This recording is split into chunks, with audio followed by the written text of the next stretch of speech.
যুবক তোমরা তো পিস পিস একটা সুন্দরী মেয়ে দেখলে 5-5 যাওয়া কও মোবাইল নাম্বার দাও, মোবাইল নাম্বার দাও। ওটা কি করিয়াছে তুমি জানো? মোবাইল তো যার তার কাছেই চাও। এমন কাম করিয়া তুমি মসজিদে যা, ছেলের হাতে স্ক্রিন টাচ মোবাইল তুলে দিছে, মেয়ের হাতে স্ক্রিন টাচ মোবাইল তুলে দিয়া বাবা মসজিদে যায় দেখেন হাত তুলে কি ব্যাপার দিচ্ছে, রব্বানা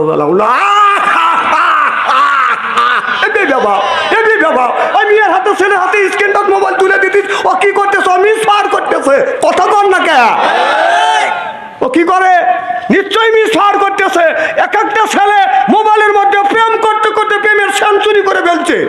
এক একটা যুবক যুবতীর হাতে Bajani screen touch mobile phone তুলে দিছে। এই মেয়েরা ছেলেদের হাতে স্ক্রিন টাচ মোবাইল আছে বাজান, স্ক্রিন টাচ মোবাইলের মধ্যে ছেলেরা মেয়েরা আপনার প্রেম আর ভালোবাসা করতে করতে প্রেমের সেঞ্চুরি করছে।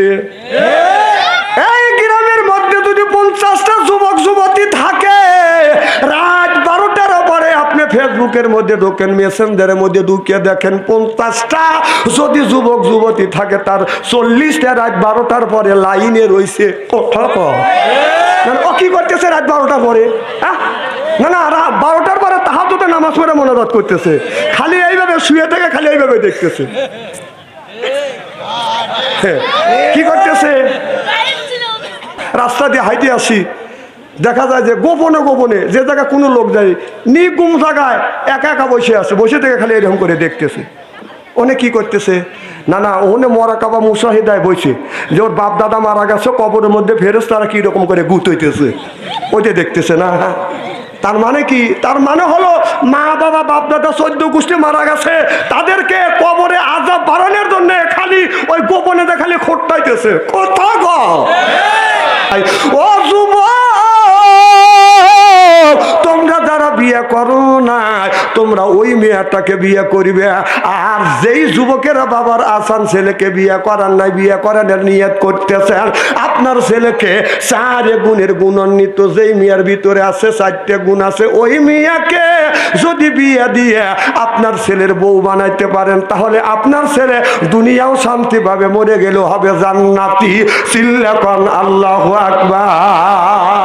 কয় গুণ? আরো জোরে, জোর হইল না। আর আমাদের মেয়েদের গুণ তো চতুর্দিকে জমজম জমজম করতেছে, হাতে জমজম, পায়ে জমজম, সিনা কম কম করতেছে। কথা কন না কে?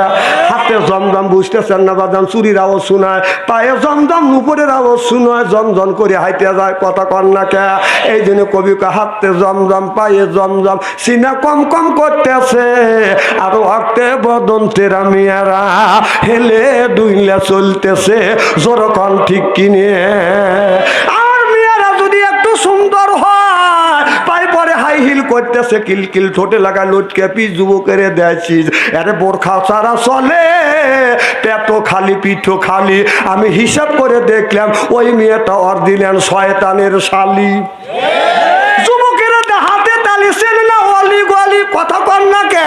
আল্লাহ বলে আল্লাহ দিনে আমানু ওহে যারা ইমানের বিশ্বাসী, যারা ইমান আনছো কু আনফুসিকুম আহিলিকুম নারা, নিজে বাঁচো, তোমার আহেল পরিবারকে বাঁচা। আল্লাহ বলে নিজে বাঁচো আর তোমার আহেল পরিবারকে বাঁচাও। আজকে নিজেও বাঁচলাম না, আহেল পরিবারকে বাঁচাইতে পারলাম না, কারণ একটা ছেলের বয়স 10 বছর, তার হাতে আপনি তুলে দিচ্ছেন স্ক্রিন টাচ মোবাইল। মেয়ের হাতে, মেয়ের বয়স 10 বছর, তার হাতে তুলে দিচ্ছেন বাজান স্ক্রিন টাচ মোবাইল। এই ছেলে এই মেয়ে কি অন্যায় করছে, তার হাতে আপনি স্ক্রিন টাচ মোবাইল তুলে দিলেন। আপনার আমরা 20 বছর 30 বছর আগেকার ঘটনা দেখেন, আমরা যখন ছোট ছিলাম, আমাদের বয়স যখন 5 থেকে 6 বছর, মা বাবা একটা আমপাড়া তুলে দিছে, আমপাড়া নিয়ে আমরা এরকম করে চুমো দিছি। সুবহানাল্লাহ, এটা জোরে কর। এরপরে বুকে লিছি, মা বলে বাবা মুক্তবে যা, মাদ্রাসা যা। আমরা থর থর থর থর করে কাঁপছি। আগে তো শীতের পোশাক ছিল না। কথা কন, শীতের পোশাক ছিল না, যখন কাঁপিছি মা কি করছে, আব্বার লুঙ্গি আইনা বাস করে বাইন দিয়ে দিছে। মেয়ে যদি থাকে 5-6 বছর সুরিয়া এই মেয়ের কাছে আমপারা দিছে, মা আমপারা নাও, তুমি মুক্তবে যাও, কোরআন শরীফ পড়া শেখো, মাদ্রাসায় যাও, কোরআন শরীফ পড়া শেখো। এই মেয়েটা আপনার আমপারা বুকে নিয়ে থরথর করে কাঁপছে, শীতের জন্য থরথর করে কাঁপছে। মা সারি বাজান বাস করিয়া বান্ধে দিছে, মুক্তবে যাও। সুবহানাল্লাহ, এটা জোরে কর। তাহলে 30 বছর আগে ছেলে সন্তান জন্ম নিলে বাজান আপনার আমপারা তুলে দিছে মুক্তবে কোরআন পড়বার জন্য, কোরআন শিক্ষা দেওয়ার জন্য। আর এখন ছেলে মেয়ের বয়স যদি বাজান 1 বছর হয়, মা বাবা ওই ছেলের হাতে ওই মেয়ের হাতে তুলে দেওয়া জানি স্ক্রিন টাচ মোবাইল। না না, ওই ছেলেটা স্ক্রিন টাচ মোবাইল দেখে কি করবে?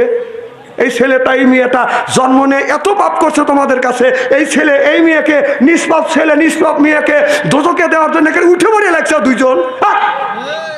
তোর বিবেক নাই? ওই স্ক্রিন টাচ মোবাইলের মধ্যে কি আছে? বাসর ঘরে যাইয়া, হাদিস শরীফের মধ্যে আসছে, বাসর ঘরে যাইয়া স্বামী যদি স্ত্রী 4টে অঙ্গে যদি চুমো দেয়, জোরে কোন কয় অঙ্গ? এই যে টাকা হাদিস শরীফের মধ্যে আছে, কুব্বালা দি খাতনি, কুব্বালা দিয়ে দি, কুব্বালা দিয়ে রেজবি, কুব্বালা দিয়ে আয়না আইনি। রসুল বলেছেন বাসর ঘরে যাইয়া কোন যুবক যদি স্ত্রী 4 অঙ্গে যদি চুমো দেয়, দিয়ে 2 রাকাত নামাজ পড়িয়া আল্লাহর কাছে যদি দোয়া করে, আপনার স্বামী স্ত্রী জীবনের শুরু থেকে বাসর ঘরে রাগ পর্যন্ত সগীরা গুনাহ আল্লাহ মাফ করিয়ে দেয়। এই ছিল বাসর ঘরে যাইয়া বিবির 4টে অঙ্গে তো চুমা দেওয়া দূরের কথা, ও বাসর ঘরে যা মনে মনে চিন্তা করতেছে, আমি মোবাইলে 8টা ভালোবাসা করছি, 8টা মেয়েকে ঠকাইছি, আমি সলিডটা পাইছি। কথা বুঝতেছেন না? আনন্দের সাথে গান গাচ্ছে, বিবি আমি ঠকি নাই, আমি ঠকি নাই রে। বউ বলতেছে আজকে হলো তোমার আমার বাসর ঘর, এই বাসর ঘরে আমরা 2 রাকাত নামাজ পড়বো, আল্লাহ জীবনের গুনাহ মাফ করে দিবে। আর তুমি গান গাচ্ছ, বলতেছে বিবি রে আমি 8টা ঠকা আসছি, আমি যেটা আনছি এইটাই সলিড। তখন বলতেছে বিবি আমি ঠকি নাই, আমি ঠকি নাই রে, তুমি আমার 9 নাম্বার বিবি রে। আমার আগে 8টা কয়, তোক দিয়ে 9টা। বউ আসিল দাঁড়া, খাটের উপরে দাঁড়া আসছিল, দাবাস করে পড়ে গেছে। স্বামী যা থাবা দিয়ে তুলছে, বিবি ঠিক আছো না? কারণ আমি ঠিক আছি। কয় তুমি পইলে কে? তখন বউ বলতেছে আল্লাহ কানের বাস দিয়ে আমাকে বাঁচাইছে। কয় যেমন? তখন বউ বলতেছে স্বামী আমি ঠকি নাই, আমি ঠকি নাই রে, তুমি আমার 10 নাম্বার স্বামী রে। আমার আগে 9 টাকায় তোক দিয়ে 10টা।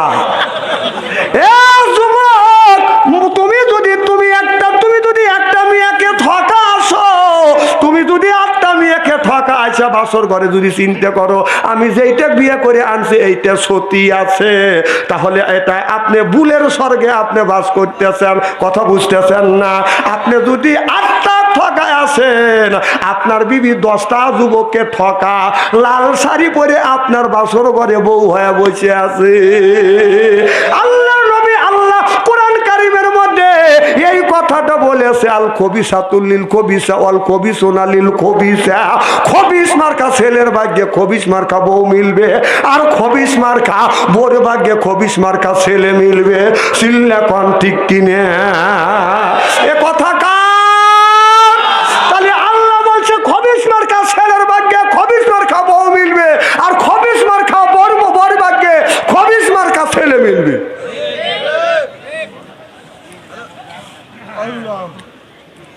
খুব কি খারাপ লাগতেছে নাকি? জীবনে দাবাত দিয়েন না, আর জীবনে সিনে দেওয়া আসবো না। এক সিনে দেওয়া ওয়াজ না করলে বাচ্চা তাহলে কি হবে? তবে হক কথা বলার জন্য আসি, আজকে বলেই যাবো, আজকে ইস্তেরি করে ধুয়ে দেবো। আমার ওয়াজ শুনলে কানা মানুষ চোখে দেখে ল্যাংড়া মানুষ হাইটে যায়, আর পুরান কাপড় ধুইয়া ইস্তেরি করে বাড়ির পাঠায়। ওই টেলে ওয়াজ বাদশা আনসারি করে না। ওই ওয়াজ আমি জানি যে জাকারিয়া আলাইহিস সালামকে দাওয়াত হচ্ছে, জাকারিয়া নবী গাছের মধ্যে ঢুকছে, গাছ সহ জাকারিয়া নবীকে কেটে ফেলছে। এই ওয়াজ জানি, এই ওয়াজ করে মানুষকে আল্লাহর রাস্তা আনা যাবে না, এটা অন্যায়, এটা করা যাবে না, এটা ন্যায়, এটা করতেই হবে। ন্যায়ের পক্ষে কথা বলতে গেলে জেল খাটা দরকার হলে জেল খাটবো, জরিমানা দেওয়ার দরকার হলে জরিমানা দিব, প্রয়োজন হলে ফাঁসির মঞ্চে উঠবো, বাতিলের সাথে আপোষ নাই।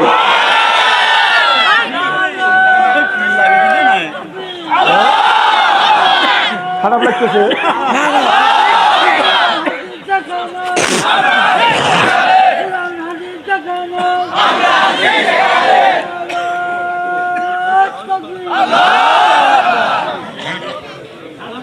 আচ্ছা, ওই যে বুড়ো মানুষ তাকবীর দিতেছে, তোমার একটুকু লজ্জা করতেছে না? শরম তো করা উচিত। ওই বুড়ো মানুষটা পেশাব খায়ও না, না ছোটকালে বলছে না, না না কথাকে শুনে নেন, সারাদিন যখন দিছেই তো, এখন তো বুড়ো হয়ে গেছে, মানুষ কয় না যে ছোট বাচ্চা নুনু দোয়া পানি খাও, তো ওই বুড়ার নুনু দোয়া পানি খাওয়া লাগবে হান তোমাদের। বুড়ো মানুষ তাকবীর দেয়, এর একটা যুবক মানুষ তাকবীর বেটা সাল গুলি পাচ্ছি একটা, খুব খারাপ লাগতেছে না? আমার ভাইয়ের আমার ওদিকে যেতে চাই না। হযরত আসওয়াদ বলে, ইয়া রাসূলুল্লাহ, ইয়া হাবিবাল্লাহ, ও নবীজি, আমি ওই মেয়েটাকে বিয়ে করব যেই মেয়েটার ভিতরে 4টা গুণ আছে। সুবহানাল্লাহ। 4 গুণের মধ্যে যদি 3টে গুণ থাকে আমি তার বিয়ে করব না। সুবহানাল্লাহ বললেন না? আল্লাহর নবী হাদিস শরীফের মধ্যে বলেছে, ও পৃথিবীর পুরুষেরা, তোমরা যদি 4 গুণের গুণান্বিত কোন নারীকে যদি বিয়ে করতে পারো, কোন যুবক ওই মেয়েটাকে যদি বিয়ে করতে পারে যেই মেয়েটার মধ্যে 4টে গুণ আছে, 4টে গুণে গুণান্বিত যদি হয়, ওই মেয়েটাকে নিয়ে যদি তুমি ঘর সংসার করো, দুনিয়াতেও শান্তি পাবা, মরে গেলে ওই যুবকটা হবে জান্নাতি। আমার ভাইয়ের আমার নবী চলে গেলেন হুরে মাদিনার কাছে, যাও বলে, হুরে মাদিনা, আসওয়াদ তোমারে বিয়ে করবে। ও হুরে মাদিনা, আসওয়াদ তোমারে বিয়ে করবে যদি তোমার ভিতরে 4টে গুণ থাকে, তাহলে তোমাকে বিয়ে করবে। 4টে গুণের মধ্যে যদি 3টে গুণ থাকে, হুরে মাদিনা, আসওয়াদ কিন্তু তোমার বিয়ে করবে না। হুরে মাদিনা বলে, ইয়া রাসূলুল্লাহ, ইয়া হাবিবাল্লাহ, কি কি 4টে গুণ দেখি, এই 4টে গুণ আমার মধ্যে আছে কিনা। আমার নবী বললেন, আসওয়াদের কাছে জিজ্ঞাসা করেন, আসওয়াদ, কোন 4টে গুণের গুণান্বিত মেয়েটাকে তুমি বিয়ে করবে? আমার নবীর কাছে যখন আসওয়াদ বলে দিলেন, আমার নবী বললেন, মহিলা, ও যুবতী হুরে মাদিনা, তোমাকে ওই যুবকটা বিয়ে করবে। 1 নাম্বার গুণ তোমার ভিতরে এই গুণটা আছে কিনা বলো, তুমি 5 জায়গা না 5 ওয়াক্ত নামাজ পড়ো কিনা। হুরে মাদিনা বলে, ইয়া রাসূলুল্লাহ, ইয়া হাবিবাল্লাহ, এই গুণ আমার মধ্যে রয়ে গেছে। জোরে কোন সুবহানাল্লাহ। এই গুণটা আমার মধ্যে রয়ে গেছে। নবী গো, আমি ফজরের নামাজ পড়িয়া এরপরে কোরআন তেলাওয়াত করি, আল্লাহর কোরআন তেলাওয়াত করিয়া এরপরে কোনো কাজে আমি হাত দেই। সুবহানাল্লাহ বললেন না? আর দেখি বাংলাদেশের কিছু কিছু মিয়া বাদান আপনার কোরআন শরীফ পড়া শেখে বিয়ে বসার জন্য, কারণ ছেলের বাবা বলে, মেয়েও যদি কালো হয়, আমার পুত্রবধূকে আমি কোরআন শিক্ষা দিতে পারি নাই, আমার বেটাকে কোরআন শিক্ষা দিতে পারি নাই, পুত্রবধূ যে মেয়েটা হবে এই মেয়েটা যেন আপাতত কোরআন পড়া জানে। আমার পুত্রবধূ সকালবেলা কোরআন পড়বে, এরপরে নামাজ পড়িয়া কোরআন শরীফ পড়বে, আমার আত্মাটা ভরিয়া যাবে। এবার ঘটক সাহেবের কাছে বলে, ঘটক সাহেব, ওই মেয়েটাকে আমার ছেলের বউ, আপনারা কি শুনতেছেন নাকি? ওই মেয়েটাকে আমার ছেলের বউ বানাবো, মেয়েটা যেন কোরআন পড়নে ভালো হয়। আল্লাহু আকবার কর। এবার ছেলের বাবা যা বলে, মারে মেম্বার ভাই চলে যাচ্ছেন, এখন আমি ওয়াজ করবো, এখন চলে গেলে আপনি কি শুনবেন না?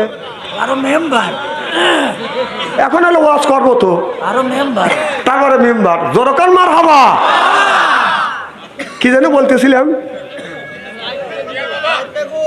4টে গুণ, মার হাবা কর। মেয়েটা বলে, নবী গো, আমাদের দেশের ছেলের বাবা যদি বিয়ে করাইতে যায়, মেয়েকে যা জিজ্ঞাসা করে, মা তুমি কোরআন শরীফ পড়া জানো কিনে? মেয়েটা কয় 6 খতম দিছি। এর মানে আগে বাড়িতে ছেলে বাবা চিন্তা করতেছে, এই মেয়েই তো ভালো, বাট নিয়ে আসে বিয়ে পড়াইয়া।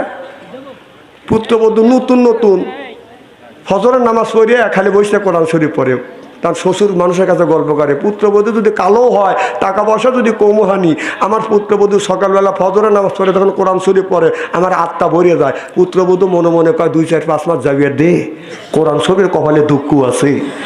নতুন নতুন একজন আইসে বিয়ে করে আর কোরআন শরীফ পড়ে আর নামাজ পড়ে হসুর শাশুড়িক দেখায়, দেখো আমি কি আল্লাহওয়ালা হয়েছি। যেই 3-4 মাস হওয়া যায় কোরআন শরীফ সুন্দর করে বাইদিয়ে তাকের উপর রেখে দেয় যে কোরআন শরীফ তোর একদিন নাই আমার একদিন, বিয়ে আমার হয়ে গেছে, ঠেকায় কে, কোথাও কয় না।